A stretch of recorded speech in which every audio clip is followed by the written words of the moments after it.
Happy Easter, everybody, or whatever you celebrate. It is spring solstice and whatnot, Happy Easter. or spring equinox. I forget which one it's called, but yes, whatever you celebrate, happy to you. We are here. We are doing Sunday Fun Day School. I've dyed myself like an egg, baby, and hey, come find me. Let's get it.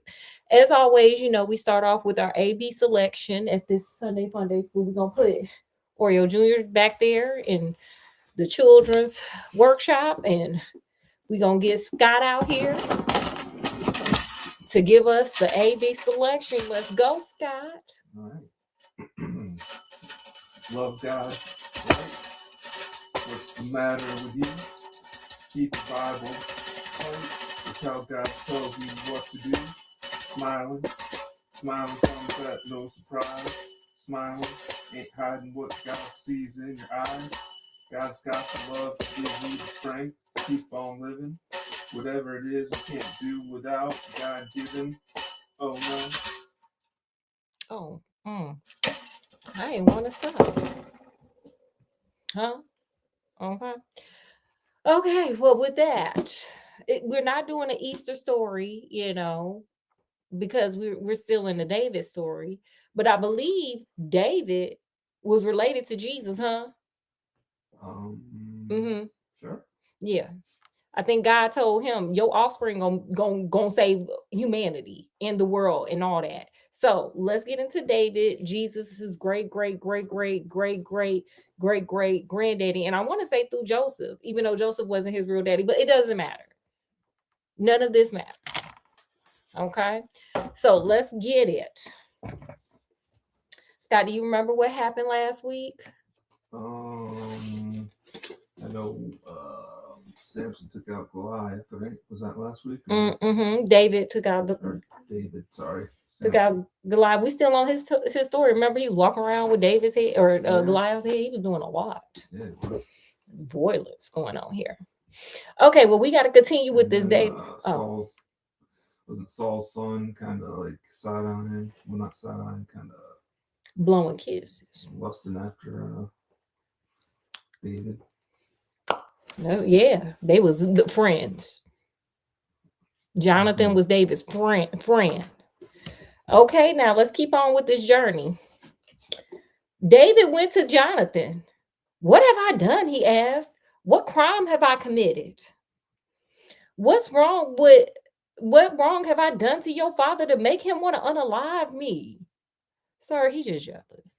It's jealousy. One of the oldest tales through time, sir. He's just jealous. He want to be you, sir. Jonathan answered, God forbid that you should unalive. Yeah, Jonathan into you. Okay, he digging a scene, digging on you, digging on me, digging on you. My father tells me everything he does, important or not, and he would not hide this from me. It just isn't so. Okay, Jonathan is tied between the man who he loves, his friend who he loves a lot in all the Greek ways of love. Eros mostly, I think, and his father. So we got some. It's gonna be tough. They actually this week in 90 Day Fiance, one of the girls is having that determination this week. You know, the one in Madagascar. She got to pick between her daddy and her man. Oof. This is an old plot, y'all. But David answered, your father knows very well how much you like me. And he has decided not to let you know what he plans to do because you would be deeply hurt. I swear to you by the living God that I am only a step away from unaliving. Oh, Lord, then run, sir. Get the hell out of there. We don't stay for that kind of stuff. Jonathan said, I'll do anything you want. This is a very close relationship for a friend. Tomorrow's the new moon festival, David replied, and I am supposed to eat with the king. But if it's all right with you, I will go and hide in the fields until the evening of the day after tomorrow. Okay. If your father notices that I am not at the table, Tell him that I begged your permission to hurry back home to Bethlehem, since it's the time for the annual sacrifice there for my whole family. Wait, what they sacrificing? Oh, they're always sacrificing something, aren't they?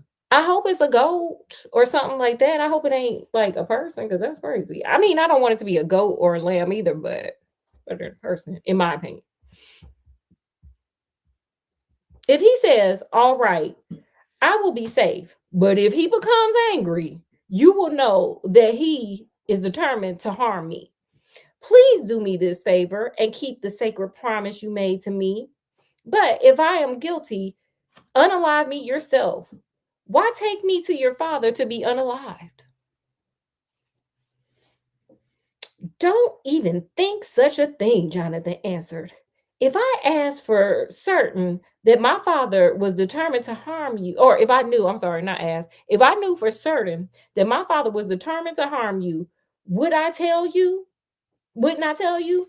David then answered, who will let me know if your father answers you angrily?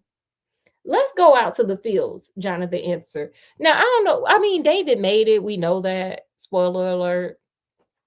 But I don't know if I would be trusting a man's son who the man is trying to unalive me. I don't care how much the son like me. I would just get out of Dodge, honey. Just go back to Bethlehem and go be with your family and go sacrifice that goat, that sheep, that whatever. But what would y'all do? Put it in the comment section. Would y'all stick around and go hide in the field and get bit up by mosquitoes and bugs? Or would y'all just be like, I'm going home. Screw you guys, I'm going home, like Cartman. What would y'all do? Put it in the comment section. Or would you do nothing? I mean, that's an option. Scott, what would you do? I don't know. I would pray. Period. Maybe sing an A-B selection. Maybe that'll help you think. Yeah, I would pray and ask God for his guidance. Period. So they went, and Jonathan said to David, may the Lord God of Israel be our witness. At this time tomorrow and the following day, I will question my father. If his attitude towards you is good, I will send you word. If he intends to harm you, may the Lord strike me unalive if I don't let you know about it and get you away safely. May the Lord be with you as he was with my father. And if I remain alive, please keep your sacred promise and be loyal to me. But if I unalive, show the same kind of loyalty to my family forever. And when the Lord has stopped or has completely destroyed all your enemies, may our promise to each other still be unbroken. Are y'all getting married? These are like damn near wedding vows. Like, what's all this loyalty and sickness and health? And girl, what is this? This is a lot. I don't think I remember this part in the Bible. Man, I don't remember learning about any of this. Yeah, because these men are they doing a lot for each other. If it is broken, the Lord will punish you. You sure? Because God, I don't know if God in on this one. I don't know. Once again, Jonathan made David promise to love him.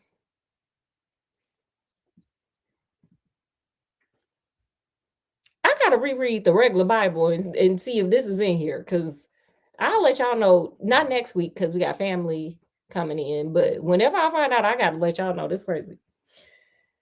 Then Jonathan said to him, since tomorrow is the new moon festival, your absence will be noticed if you aren't at the meal. The day after tomorrow, your absence will be noticed even more. So go to the place where you hid yourself the other time and hide behind a pile of stones there. They're going to find you, sir. That's not a good hiding space. I will then shoot 3 arrows at it as though it was a target. Then I'll tell my servant to go and find them. And if I tell him, look, the arrows are on this side of you, get them. That means you are safe and come out. I swear by the living God that you will be in no danger. But if I tell him the arrows are on the other side of you, did we say left or right? Because I don't know. This is a very complicated plan. This is not a good. Anyway, then leave because the Lord is sending you away. As for the promise we have made to each other, like 8 wedding vows, okay, because this, I don't know. Also, what happens if his aim is bad? I mean, it's the wrong side by accident. I don't know. They got plans. The Lord will make sure we will keep it forever. Are you sure? Because I don't know if God in on this one. Because y'all sounding like, I don't know, like y'all doing a little bit more than just friendship. What time? Okay. So David hid in the fields. At the new moon festival, King Saul came to the mill and sat in his usual place by the wall. Ooh, here go that name again. Abner sat next to him, and Jonathan sat across the table from him. David's place was empty. But Saul said nothing that day because he thought something has happened to him and he is not ritually pure. Oh, I wonder what you got to do to be ritually pure. I want to be, I want to, like, I got to look that up. I'm going to look it up and I'm going to get ritually pure. Mm-hmm. You want to know what it is before you commit to it. I probably should. That's probably a good idea. But I mean, it can't be that crazy, can it? On the following day, the day after the new moon festival, David's place was still empty. And Saul said to Jonathan, "Why didn't David come to the mill either yesterday or today?" Jonathan answered, "He begged me to let him go to Bethlehem." "Please let me go," he said. Oh, let me do it. "Please let me go," he said. "Because our family is celebrating the sacrificial feast in the town, and my brother ordered me to be there. So then, if you are my friend, let me go and see my relatives. That is why he isn't in his place at your table." Here we go. Here we go, y'all. Saul was furious with Jonathan and said to him, "You bastard! Now I know you are taking sides with David and are disgracing yourself and that mother of yours." Probably because they didn't took wedding vows together, sir. You just don't know that yet. You weren't there. We were, though. And it was a beautiful wedding. I brought them a toaster. "Don't you realize that as long as David is alive, you will never be king of this country? Now go and bring him here, since he must unalive." See, David was trying to tell you. David was trying to tell him, your daddy don't like me. Jonathan, I guess, got his answer finally about that. "Why should he unalive?" Jonathan replied. "What has he done?" At that, Saul threw his spear at Jonathan.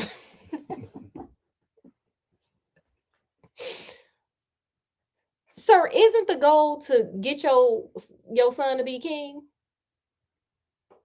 Is he gonna be king if he on the floor unalive too? No, he's mad. No, sir. I'm gonna say this one time and not many more after that. Saul, let me get my thing. Saul needs therapy.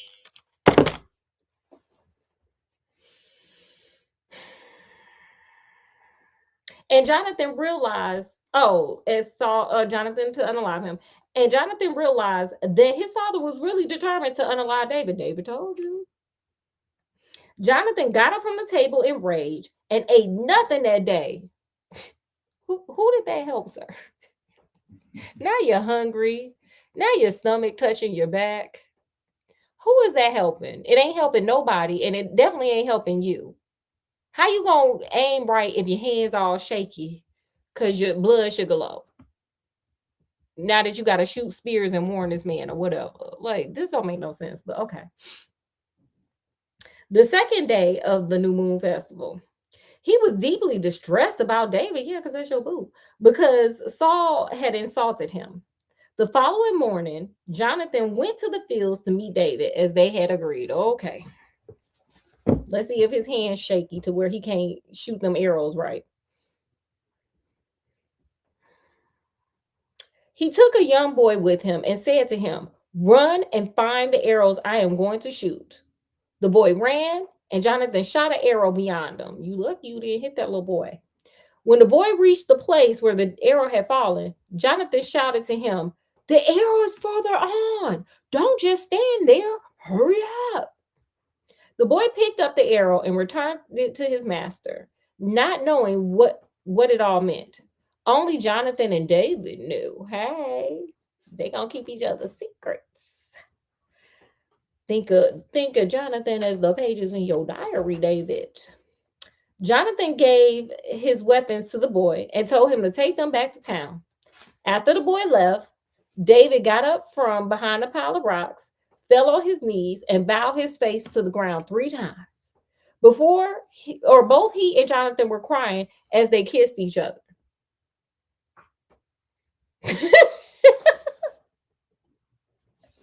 Why is this like a scene from the end of The Bodyguard with Whitney Houston and Kevin Costner? And yes, this is too much. David's grief was even greater than Jonathan's. Okay, we're going to end it right there because, child, I ain't expect that twist or that turn. Okay. Okay, y'all. Y'all know how we end these things. What did you guys learn? Put it in the comment section.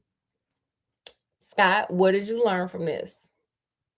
I learned it seems that Jonathan's and David's bond is unbreakable. Hey, it's unstoppable today. Or any day, honey, because these men really did love each other. The lesson I learned is this. Sometimes rage, which is an emotion, anger, rage, all of that, they are emotions. I don't know what else you would think they are. Sometimes it makes you mess up, just like any emotion. Like love sometimes makes you mess up. Sadness sometimes makes you mess up. Anger almost made Saul in his little legacy, his little bloodline, because he over there chunking spears at him because Jonathan, like David, like really likes David. So control your anger so you can make better decisions. Control your emotions, I guess, so you can make better decisions. That's my lesson up for today. All right. Okay, Scott, we got our, how you can represent Jesus today, especially today because it's Easter. We're going to have Scott pick a random card and read it off for us.